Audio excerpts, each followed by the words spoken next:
I want to ask you, your parting advice to a couple different constituents. So I'll name them and then we'll just tick them off one at a time. Existing homeowners, aspiring homeowners, renters, and investors. What would sort of be your parting bits of advice to each one of those people? Let's start with current homeowners.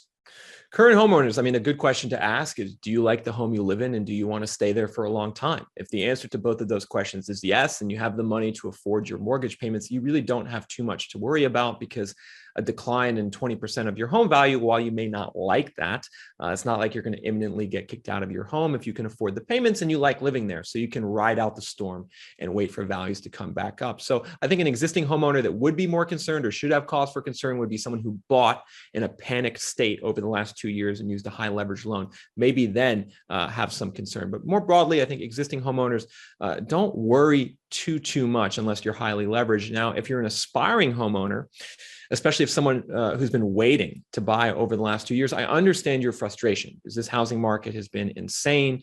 Home buyer sentiment is at the lowest level of all time. According to Fannie Mae, 78% of homeowners now think it's a bad time to buy a home, but things are getting better, objectively speaking. Inventory is surging. There's a record number of homes and apartments being built in America right now, and home prices are going down in about half of America. And I think very soon we're going to see nationally home prices go down. So things are getting better, but now is not yet the time to buy. We need to let this play out a little bit more so you can get basically find your dream home. You want to find your dream home if you're an aspiring buyer without having to make too many compromises. So you're going to have a better opportunity to do that 3 to 6 months from now than you are today, in my opinion. As far as investors, now, this is a really interesting one. I really think this is market dependent, because there are still cities in America that offer investors value. And when I'm talking about value is looking at the cash flow and the rents that you can get in certain markets. If you go to the Midwest, a market like Cleveland or Toledo, Ohio, you can still actually buy an investment property and get an 8 to 8.5%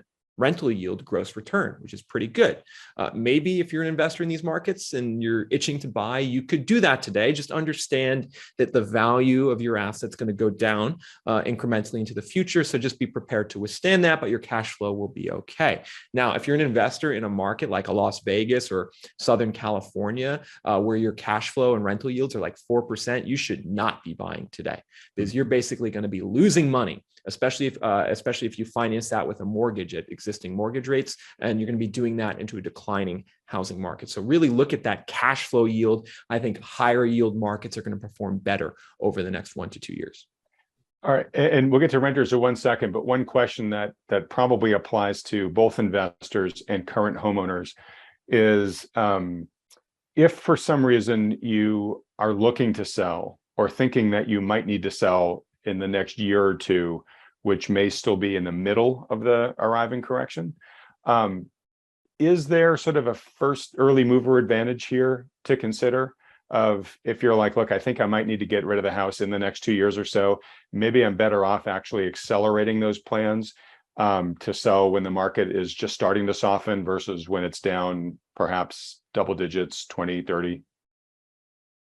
Yeah, it's a great question. And so, I mean, there's a couple metrics you can look at in your market. One would be the active inventory levels and how much they've increased over the last 4 to 5 months. You can also look at the median sale prices to see if they're going down. I think if you're a seller who's been waiting, you still have some time to sell your house. You're going to sell it for less than you could have maybe 3 or 4 months ago, but you still have some time to sell before things get really bad. But then there's going to be like a tipping point at some point in the next, I think, year, where all of a sudden the housing market heads into complete free fall, probably as these backlogged homes get delivered, probably as the foreclosure backlog unleashes, as the evictions surge, just as a recession is occurring. At some point, there's going to be a point of no return where if you wait until after that point in time, I mean, your house might be on the market for 18 months and you might have to be cut the price like 5% every 3 or 4 months. So you just want to make sure you don't wait too long if you're a seller, especially in certain cities that are dominated by real estate investors. Like if there's a lot of real estate investors buying and selling in your market, I would get out right now,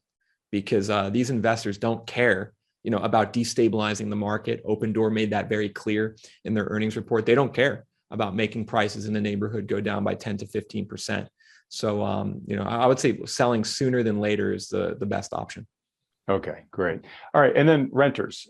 You already sort of gave a little nod to this. My guess is you would say, just hang in there. It's going to get better. But what else might you say to them? Yeah, I think renting, it's very important to understand what your goals are, right? If someone is, married with a kid or a kid on the way, like I totally understand the urge to buy a house because you need the house for the space and the security. And, for those type of people, I would say, look, things are getting better. I understand your frustration, but, just look at the trends going on in the market, look into the future. You're going to have it's going to be a better buying opportunity for you over the next 6 to 12 months. Now, there's other renters, who maybe don't need to buy for a life situation, or maybe buying for preference or financial reasons. And if you're buying for financial reasons, like, oh, I don't want to waste money on rent, you need to be very careful, because buying into today's housing market, getting a mortgage at a high rate at still a near all-time high price, you could be wasting a lot of money by buying today in today's housing market. So you really need to understand what kind of renter you are as far as future buying opportunities. And if you're someone who wants to stay renting, like myself, I'm a renter, I have no immediate plans to buy, expect lower rents, or at least, in certain markets, rents are going to stabilize. In other markets, they're going to start going down into the future. Right. So this may be one of the first bit of good news that a renting household has heard in a long time, with price inflation and everything else, and, being priced out of the owning real estate and whatnot. It's sort of like, hey, if you think you're going to continue to be a renter for the next couple of years, you may actually start seeing your rent bill go down, which would be very welcome to a lot of families. 100%. If you enjoyed this video clip, click here to watch another one you should like.